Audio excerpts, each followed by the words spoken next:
Yo, Extreme Paintwork ulit mga boss. Tara, diskarte na naman tayo para mabuhay ang pamilya. Max Edition pala tayo mga boss for today's video. Abangan, let's go! Yon, panibagong video na naman mga boss. Tulog pa yung security guard natin. Paano masabi? For today's video, maglilinis muna tayo. Napakagulo na ng shop. Tatapos ko lang palang bumili ng pintura.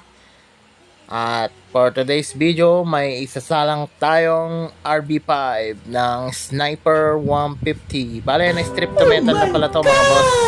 Ganito nang dinala ni bossing dito. At ngayon, ipe-prep na lang natin. Mamasking tape na lang tayo. Tatakpan natin yung kailangang takpan. Yan, yung mahiwagang tools natin, saka masking tape. Yan, mahalaga yan mga boss. At dito, yan. Yan po ang tamang pagmasking tape ng mga tamang pagprep.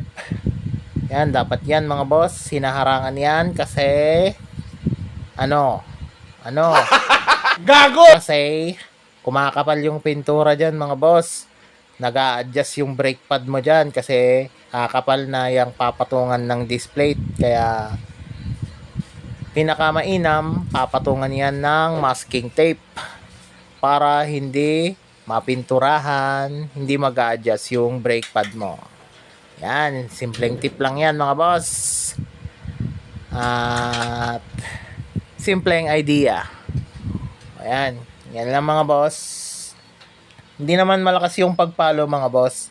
Ano lang, saktong patama lang sa gilid niya, basta para mapunit lang siya sa gilid-gilid niya. Para ma-edge siya, maganda yung pagkalapat ng pintura. O yan mga bossing, at ito yung finish natin sa pagpe-prep. Okay, let's go. Primer na tayo mga boss. One eternity later.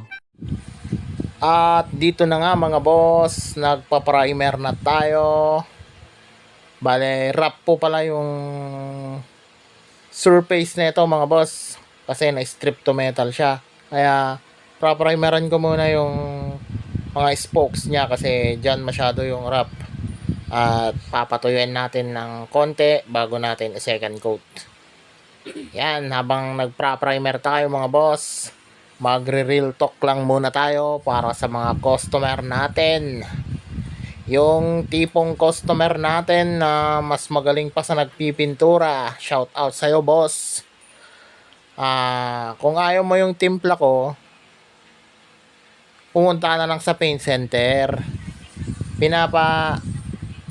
Pinapapunta ko kayo doon para makapili kayo ng kulay na gusto nyo, na at the same time na hindi kayo magrereklamo pag natapos. Yon ang idea doon mga boss. Kayo na mismo magpatimpla tapos dalhin nyo na lang sa akin. Hindi yung tinuturuan mo pa ako sa messenger o chinachat mo. Di ikaw na lang magpintura pag ganon. Huwag mo na lang ipagawa. Yon, ganon. One eternity later. At dito na nga mga boss, magkukulay na tayo ng base color natin na black. Bale, ang kulay pala nito mga boss is chameleon na dark blue. 4 colors lang po siya mga boss. Sa mga nagtatanong po pala, ang presyohan ko po talaga ng mugs is 1.5 to 2K lang po. Di po ako nagsisingil ng mas mataas sa 2K. Kasi po sa 2K, konti na lang dadagdag mo, may bago ka ng mugs, ba't ka pa magpapapintura? Kaya pag handcrafted naman, yung mga may design ganon, mga 2K ganon po talaga ang presyohan ko doon mga boss. Saka mahirap naman po ang trabaho ng pagpintura ng mugs, mas lalo pag repainted. Kaya sana po maintindihan nyo. Pwede naman po kayo mag DIY mga boss. Mga nasa 800, ganun lang po yung magagastos ninyo. Pero wala lang warranty.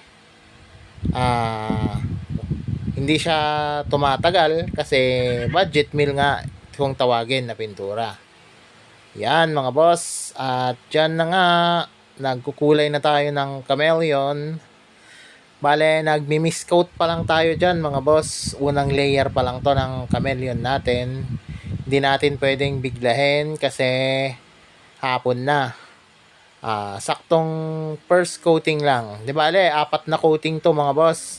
Yung first coating ko is eto, mist coat lang. Tapos yung second coating ko neto, full coat. Then, yung clear coat ko na 2 layer, meron pa rin siyang pigment ng chameleon para bale parang 4 na patong na siya mga boss. Kaya yon, tamang buga lang mga boss. Okay. Sa mga gusto pong magtanong ng full process, pre-comment down lang kayo mga boss at pwede ko yung turuan. Okay, let's go. Ito na po yung finish natin. One eternity later.